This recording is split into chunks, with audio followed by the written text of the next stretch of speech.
Киркорова предложили лишить звания народного артиста.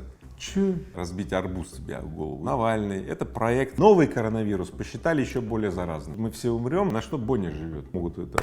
Дебилы.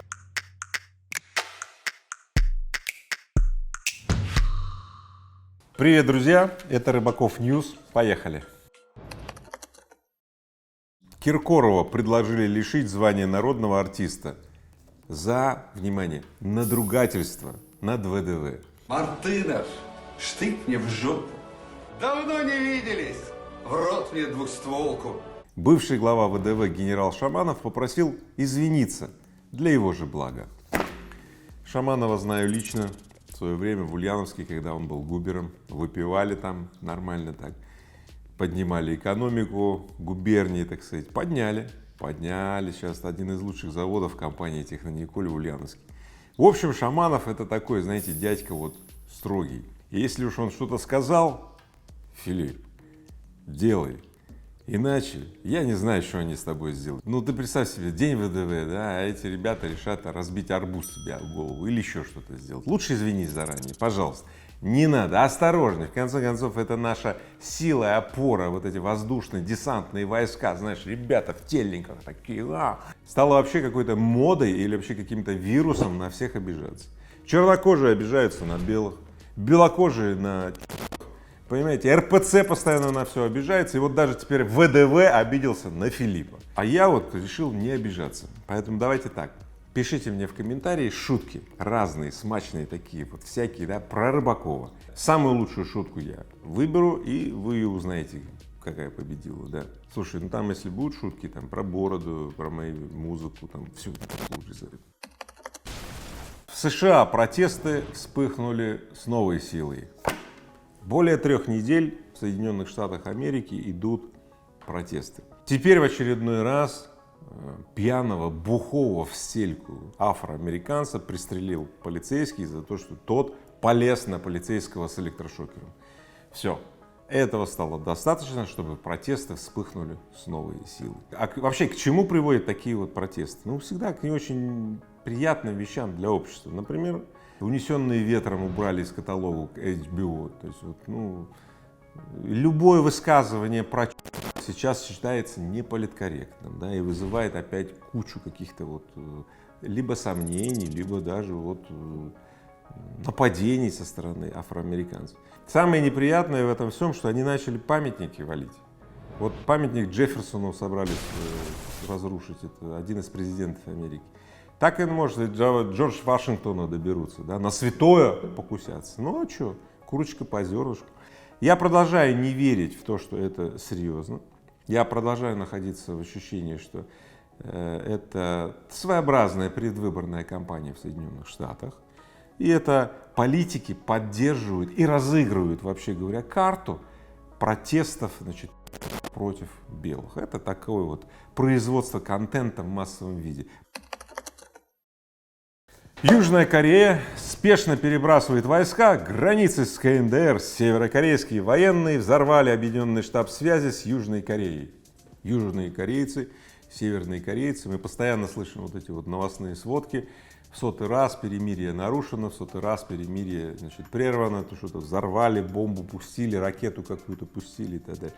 Ну, честно говоря, эти новости уже не вставляют.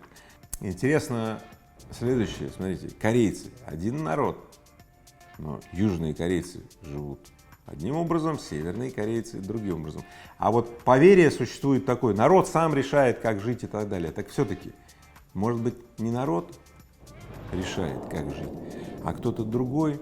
Поэтому вот эта тема меня прям вот не покидает. Особенно это все на фоне, вы знаете, вот этих вот голосований, которые в России сейчас и так далее. Так все-таки, так кто решает? Народ или кто-то другой?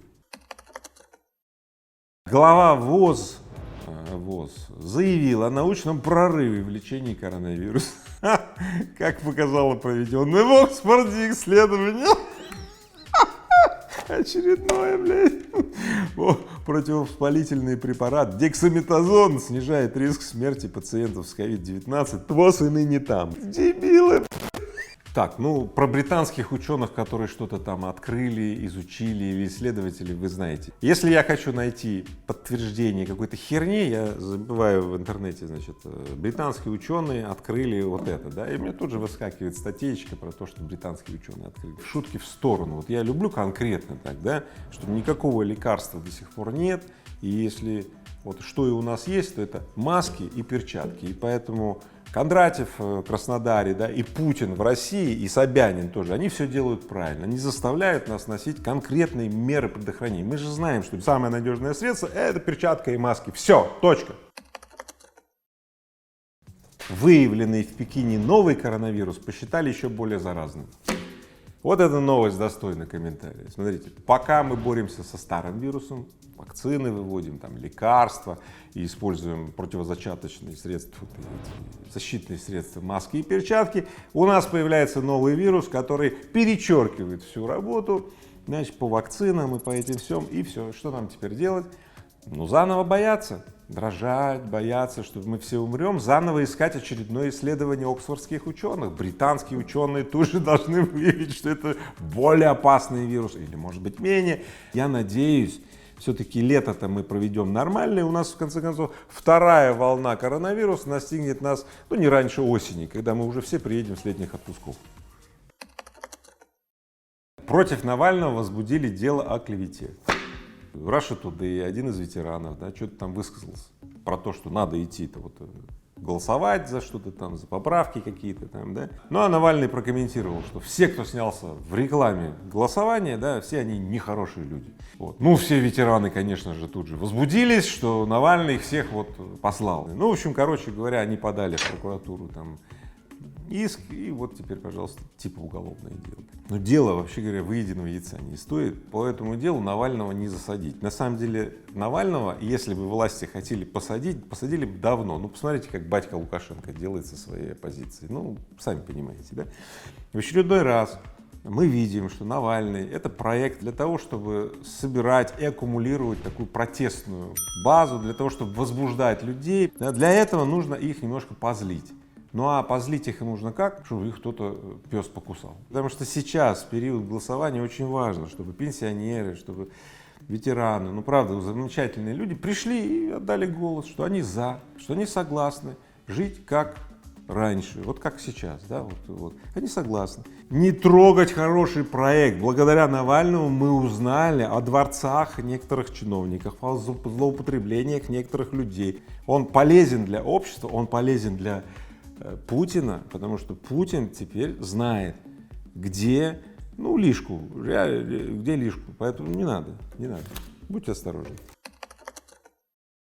На Кубани с 21 июня ослабят контроль над туристами. Кто знает кубанского губернатора, тот понимает, что он постоянно слова путает, забывает, какую-то ерунду постоянно говорит. Покажите вот ролик. Здесь, я думаю, будем где-то интуичить, чувствовать. Интуичить не надо. Суть послабления в том, что вы когда приедете, естественно, в перчатках и в маске на Кубань, вам тест сделают на коронавирус. Вы будете жить, кушать шашлык, и через 3 дня вам придут анализы вашего теста, которые покажут, например, что у вас нет коронавируса и можно дальше бухать, веселиться и так далее. Или наоборот, что у вас есть коронавирус и вас депортируют. Но за эти 3 дня вы позаражаете всех. В чем суть ослабления?